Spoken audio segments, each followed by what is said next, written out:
नमस्कार, मैं हूं राज ठाकुर आपके साथ। बुलेटिन की शुरुआत करते हैं किसान आंदोलन की खबर के साथ। किसान आंदोलन पर गठित सुप्रीम कोर्ट की कमेटी ने आज अपनी पहली बैठक की। कमेटी के सदस्यों ने किसानों को बातचीत के लिए आगे आने की बात कही। साथ ही कमेटी के सदस्यों का कहना है कि जो किसान नाराज है उन्हें मनाने की पूरी कोशिश की जाएगी। कमेटी का कहना यह भी है कि हम सुप्रीम कोर्ट के सामने निष्पक्ष रिपोर्ट भेजेंगे। कमेटी अपनी अगली बैठक अब 21 जनवरी को करेगी। बता दें कि कमेटी को 2 महीने के अंदर कोर्ट में रिपोर्ट सौंपनी है। तब तक के लिए फिलहाल कृषि कानूनों पर सुप्रीम कोर्ट की ओर से रोक लगाई गई है।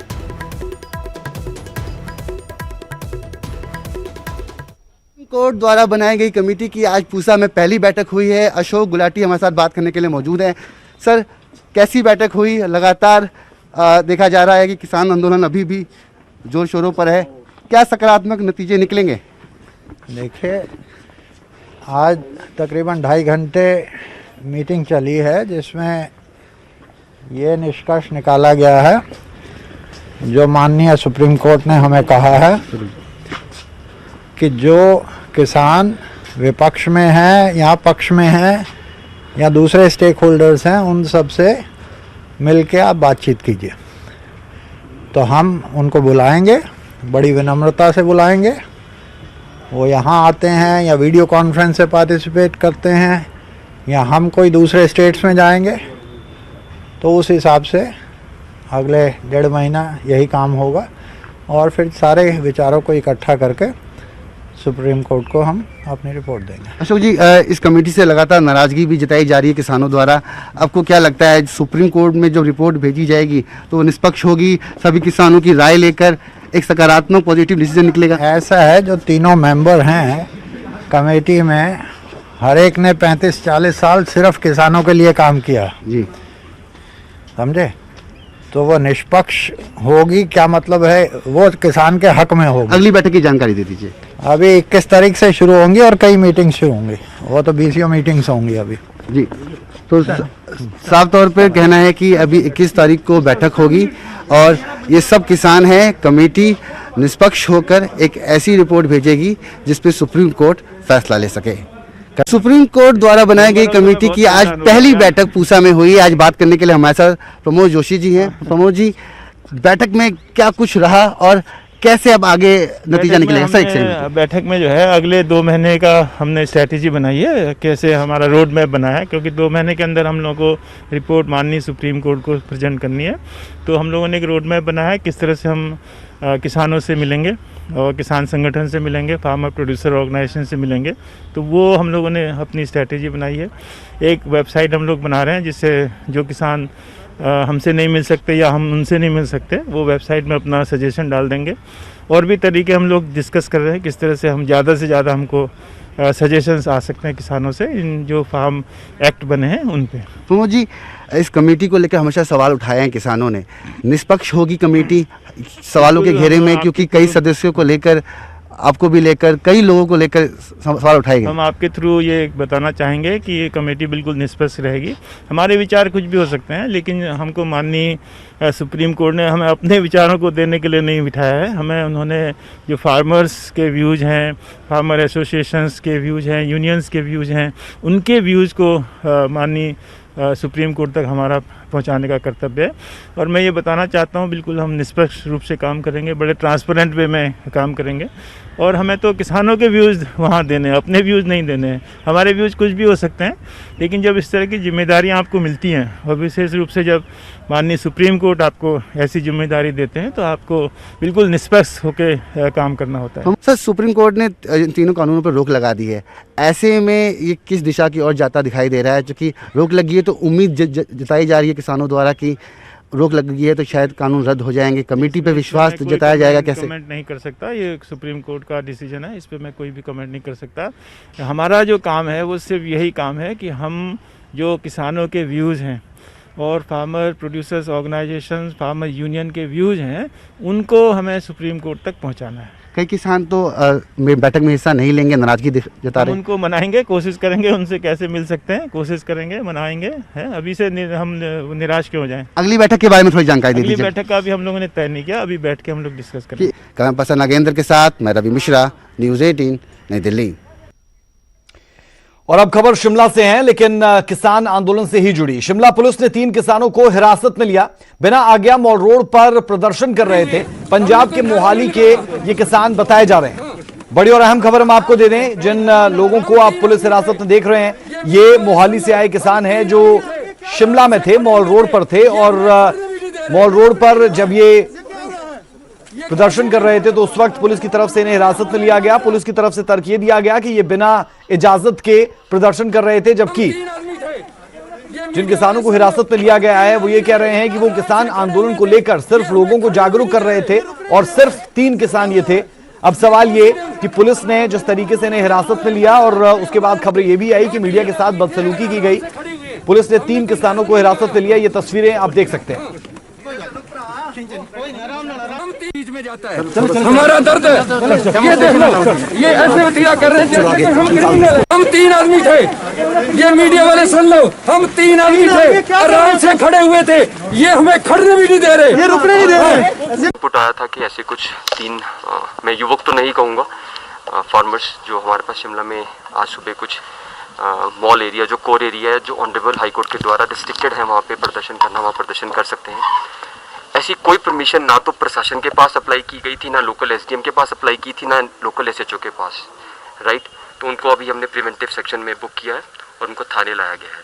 ये तीनों मोहाली क्षेत्र 69 फेज के बताए जा रहे हैं और इनकी सीधे रुक कर लेते हैं शिमला का। संवाददाता रणबीर हमारे साथ जुड़े हैं। रणबीर, क्या जानकारी मिल पा रही है? महज 3 किसान थे और बताया ये जा रहा है कि इस दौरान मीडिया के साथ भी बदसलूकी हुई।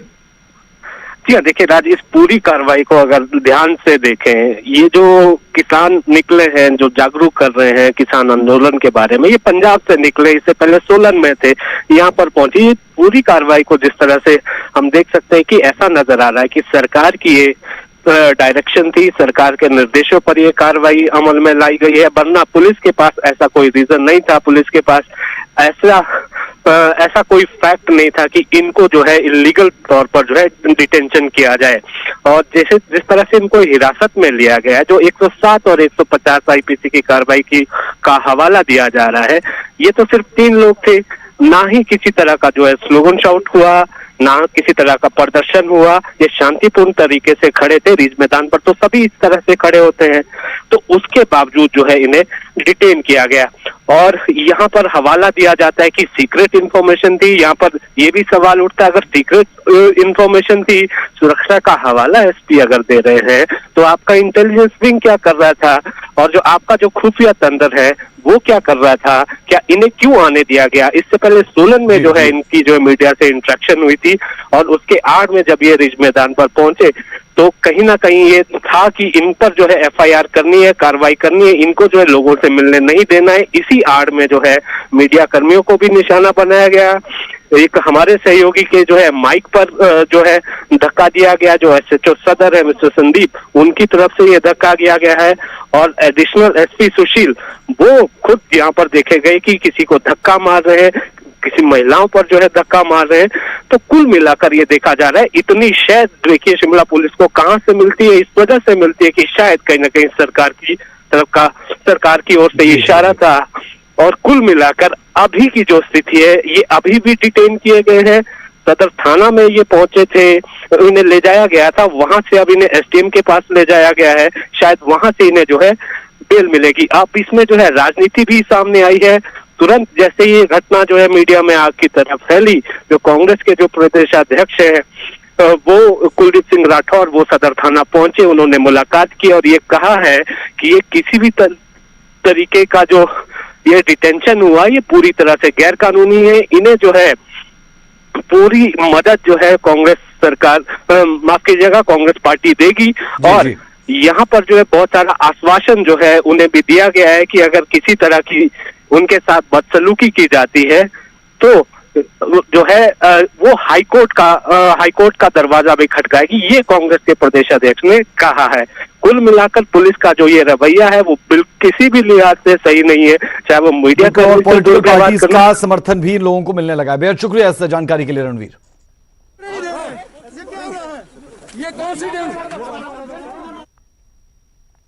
3 नए कृषि कानूनों के खिलाफ किसान आंदोलन जारी है। कड़ाके की ठंड के बावजूद किसान दिल्ली बॉर्डर पर डटे हैं। सुप्रीम कोर्ट में चल रही सुनवाई के बीच किसान 26 जनवरी को दिल्ली ट्रैक्टर रैली का ऐलान कर चुके हैं। इस मसले पर किसान नेताओं ने दिल्ली पुलिस के साथ बैठक कर अपनी बात रखी है।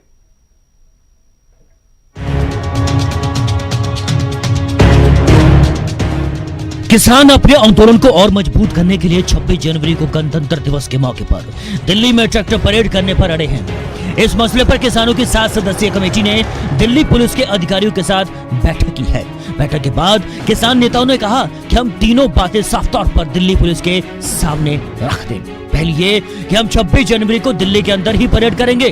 किसानों ने दिल्ली पुलिस को आश्वस्त किया कि परेड शांतिपूर्ण होगी और देश भर के किसान इसमें हिस्सा लेंगे। लेकिन हमने स्पष्ट कर दिया 26 को ही होगा, दिल्ली के अंदर होगा और शांतिपूर्ण तरीके से होगा। इसमें कोई ना नुक्कर किंतु परंतु अगर मगर की कोई गुंजाइश नहीं। किसानों ने यह भी साफ कर दिया कि हम जानते हैं और हमारे युवा भी जानते हैं कि शांति रही तो हम जीत जाएंगे। ਅਸੀਂ ਵੀ ਸਮਝਦੇ ਹਾਂ, ਸਾਡਾ ਯੂਥ ਵੀ ਸਮਝਦਾ ਹੈ ਕਿ ਅਗਰ ਅਸੀਂ ਇੱਥੇ ਅੱਜ ਲੜਾਈ शांति रख के तो लड़ाई जित गए, अगर शांति टूट गई तो लड़ाई हार गए। किसान नेता राज्यपाल ने यहां तक कह दिया कि वो इस परेड को शांतिपूर्ण तरीके से चलाकर इतिहास बनाएंगे, इतिहास रच देंगे। बाकायदा इस परेड के लिए झांकियां तक किसानों की ओर से तैयार की जा रही हैं। सानू एक इतिहास होर बनाउण दिओ, लोकां नूं पता लगे भी इत्थे दा सब तो वड्डा वर्ग जिहड़ा किसान है वो किवें डिसिपलिन च रह के पीसफुल रह के इत्थे परेड करदा है। और असीं झांकियां तैयार कर रहे हैं जिहदे विच असीं अपने भाईचारे नूं दिखाउणा चाहुंदे हां किसान दी जिंदगी किहो जी है। किसान नेताओं ने कहा कि उन्हें भरोसा है कि दिल्ली पुलिस उन्हें परेड करने से नहीं रोकेगी। बता दें कि एक बार फिर बुधवार सुबह 11 बजे किसान नेताओं और दिल्ली पुलिस के बीच बैठक होगी। देखना होगा कि क्या किसानों को दिल्ली के अंदर ट्रैक्टर परेड की इजाजत मिलेगी या नहीं। दिल्ली से रोहित बांसल, न्यूज़ 18। चलिए बात करते हैं हिमाचल में पंचायत चुनाव की। हिमाचल में पंचायत चुनाव के लिए वोटिंग जारी है। दूसरे चरण के लिए सुबह 8 बजे से वोट डाले जा रहे हैं। शाम 4 बजे तक मतदान प्रक्रिया चलेगी। आपको बता दें कि आज 1208 पंचायतों में वोट डाले जा रहे हैं। जेपी नड्डा ने भी अपने मत का इस्तेमाल किया है और वोटिंग इस वक्त जारी है। हिमाचल में पंचायत चुनाव के लिए दूसरे चरण के लिए वोटिंग जारी है। दूसरे चरण के लिए सुबह 8 बजे से वोटिंग शुरू हो चुकी है। शाम 4 बजे तक मतदान होगा। जो कतारों में लोग होंगे वो उसके बाद भी वोट डालते रह सकेंगे। आज 1208 पंचायतों में वोट डाली जा रही है। जेपी नड्डा ने भी अपने मत का इस्तेमाल किया है। हिमाचल प्रदेश में पंचायत चुनाव को लेकर दिग्गजों ने भी वोट कास्ट किया। आप देख पा रहे हैं तस्वीरों में, एक तरफ लोगों की कतार और दूसरी तरफ जेपी नड्डा भाजपा के राष्ट्रीय अध्यक्ष, उन्होंने भी अपने मत का इस्तेमाल किया। और ऐसे ही हमने देखा था कि पहले चरण में प्रेम कुमार धूमल से लेकर अनुराग ठाकुर ने अपने मत का इस्तेमाल किया था और आज जेपी नड्डा की तरफ से अपने मत का इस्तेमाल किया गया। वहीं आम लोग भी कड़ाके की ठंड के बावजूद सुबह से बूथ पर पहुंचे और वहां पहुंचकर उन्होंने अपने मत का इस्तेमाल किया।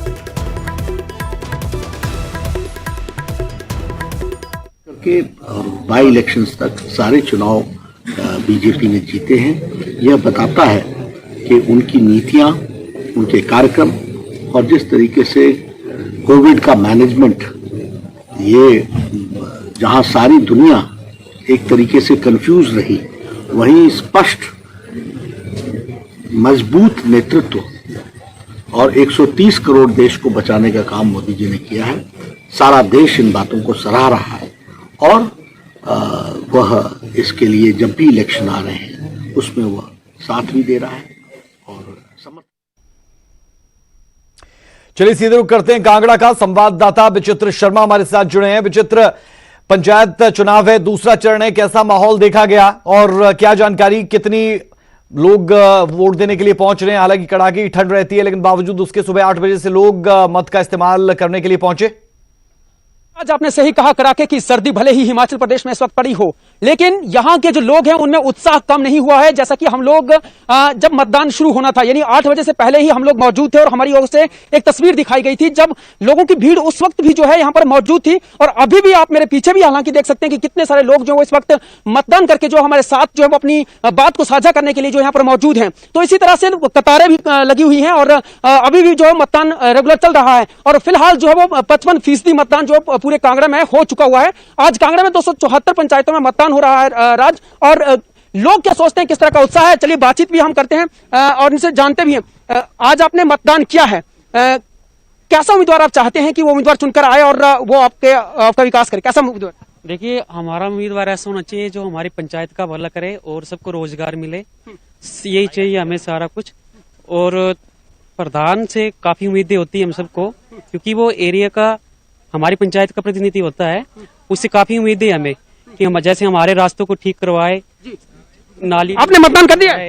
नहीं सर, अभी करने को बाकी है। अभी करने को बाकी है। क्या जहन में क्या लेकर चल रहे हैं आप, किस तरह का मतदान करें? सर ऐसा है, हमारे यहाँ पे जो माहौल है, जिस सिस्टम से हमारा दुर्गेला पंचायत है, इसमें प्रधान, उप प्रधान, वार्ड पंच जो भी हैं, हमें ऐसा सिस्टम चाहिए कि मतलब विकास हो, विकास की उम्मीद लेके जाए। विकास की उम्मीद लेकर जा रहे हैं। आपने कर दिया वोट अभी की नहीं? सर जी सर। तो विकास की बात की जा रही है, इससे पहले विकास नहीं हुआ है क्या? सर विकास तो हुआ है, बट जिस लेवल का विकास होना चाहिए उस लेवल का विकास पंचायत स्तर के ऊपर नहीं हुआ है। तो आपको लगता है इस बार जो कॉन्टेस्ट कर रहे हैं, जो वो इस वक्त मैदान में हैं, वो लोग, उनमें कोई चेहरे ऐसे हैं जो कर सकते हैं विकास? उनमें सभी चेहरे वैसे तो नहीं है, बट कुछ चेहरे ऐसे हैं जो गाँव को जो है नेक्स्ट लेवल के ऊपर जो लेके जा सकते हैं। किस तरह का विकास आप चाहते हैं? थोड़ा सा आगे आ जाइए। किस तरह का विकास आप चाहते हैं, क्या होना चाहिए जिससे लगे कि ये विकास है? विकास देखो जी, जो गांव का इलेक्शन है, जो गांवों की अपनी सड़कें होती हैं, छोटे मोटे जो गलियां होती है, कुछ जो आवश्यक चीजें होती हैं जो गांव वासियों को मिलना चाहिए, जैसे कि सेंटर से योजनाएं आती हैं, तो हम वही चाहते हैं कि हमारा जो प्रतिनिधि बने अच्छा ग्रेजुएट बने, पढ़ा लिखा बने, जो हर एक गरीब को उस चीज का लाभ। यानी जो राज्य की योजनाएं होती है, राज्य सरकार की योजनाएं होती है, केंद्र सरकार की योजनाएं होती है, वो आप तक पहुंचे, यही अपना कहना चाहते हैं? जी, आप यूथ हैं, चूंकि आगे आइए। ठीक है, अब क्या चाहते हैं, किस तरह का उम्मीदवार हुआ? नमस्कार जी, हम यही चाहते हैं कि हमारे जो ये गांव है, जो साथ मिलके आगे बढ़े, जो भी सरकारी योजनाएं हैं उनको हमें लाभ मिले और तुरंत मिले। और सबसे बड़ी समस्या जो बिल्कुल, तो लोगों की उम्मीदें क्या है और लोग कैसी सरकार चाहते हैं, छोटी सरकार चाहते हैं, ये बता रहे थे विचित्र शर्मा। बेहद शुक्रिया विचित्र इस जानकारी के लिए, लोगों से बात करवाने के लिए। तो पंचायत चुनाव को लेकर माहौल, सरगर्मियां साफ तौर पर देखी जा सकती है और लोग अपने मत का इस्तेमाल कर रहे हैं और जिन लोगों ने मत का इस्तेमाल नहीं किया है वो जल्द से जल्द अपने घरों से निकले और वोट कास्ट करें, क्योंकि वक्त 4 बजे तक का है। कोविड-19 महामारी ने परस्पर निर्भरता की भावना को सुदृढ़ किया है, जिससे कि पूरा देश इस विपत्ति का एकजुट होकर मुकाबला कर सके। वैक्सीनेशन के ऐलान के बाद जरूरत होगी कि हम सभी अपना सर्वश्रेष्ठ योगदान दें, जिससे हम एक साथ वायरस को हराने की तरफ कदम बढ़ा सकें। और नेटवर्क 18 इस मुहिम में हर कदम पर आपके साथ होगा। जब तक सभी सुरक्षित नहीं होते तब तक कोई सुरक्षित नहीं होगा। इसी सोच के आधार पर हमारे कैंपेन संजीवनी का लक्ष्य यह सुनिश्चित करना है कि वैक्सीन पाना सभी भारतीयों का अधिकार है। वक्त एक छोटे से ब्रेक का।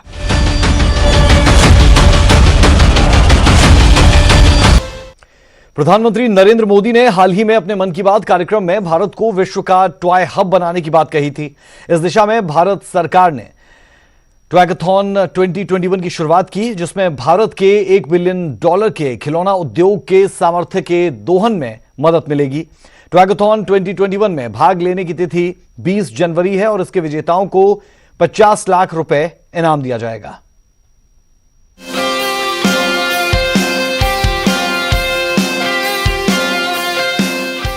प्रधानमंत्री नरेंद्र मोदी ने हाल ही में अपने मन की बात कार्यक्रम में भारत को विश्व का टॉय हब बनाने की बात कही थी।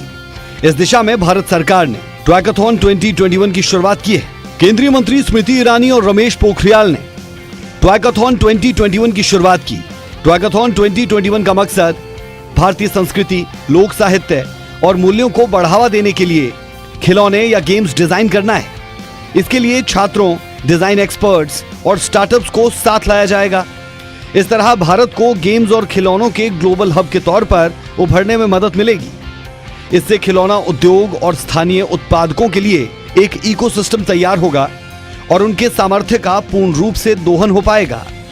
टॉयकथॉन 2021 भारत की $1 बिलियन टॉय मार्केट और देश के 33 करोड़ छात्रों की रचनात्मक शक्ति का दोहन करेगा। साथ ही स्कूली छात्रों को खिलौने डिजाइन करने के लिए प्रेरित करेगा। टॉयकथॉन 2021 एक अंतर मंत्रालय पहल है जिसमें महिला एवं बाल कल्याण मंत्रालय, सूचना एवं प्रसारण मंत्रालय, शिक्षा मंत्रालय, उद्योग एवं वाणिज्य मंत्रालय, कपड़ा मंत्रालय इत्यादि शामिल है। टॉयकथॉन 2021 9 थीम्स पर आधारित है। भारतीय संस्कृति, इतिहास, शिक्षा, सामाजिक मूल्य, पर्यावरण, व्यवसाय, खेल और फिटनेस इत्यादि। स्टार्टअप और टॉय एक्सपर्ट्स के अलावा स्कूल, कॉलेज और यूनिवर्सिटीज के छात्रों और शिक्षकों को टॉयकथॉन 2021 में भाग लेने की इजाजत है और वो अपने रचनात्मक सुझाव भेज सकेंगे। टॉयकथॉन 2021 में सुझाव देने की आखिरी तारीख 20 जनवरी है। टॉयकथॉन 2021 में जीतने वालों को 50 लाख रुपए दिए जाएंगे। टॉयकथॉन 2021 का ग्रैंड फिनाले 23 से 25 फरवरी तक चलेगा। Bureau report, news 18। आज हम हार्पिक और न्यूज 18 के फ्लैशबैक कैंपेन मिशन पानी के एक अहम पड़ाव पर पहुंच गए हैं। 26 जनवरी को होने वाले वाटरथॉन के लिए हमें देश के सभी कोनों से सहयोग मिल रहा है। आइए देखते हैं एक झलक।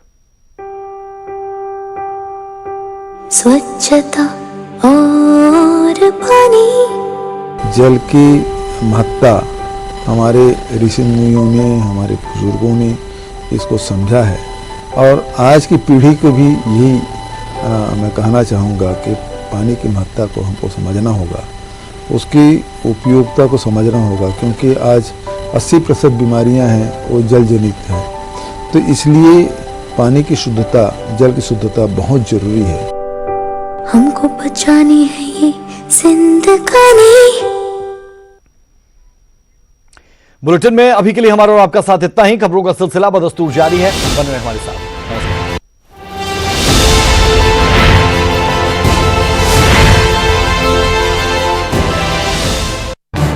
इस न्यूज हेडलाइंस के प्रायोजक पेट सफा आयुर्वेदिक जून। पेट सफा हर रोग दफा।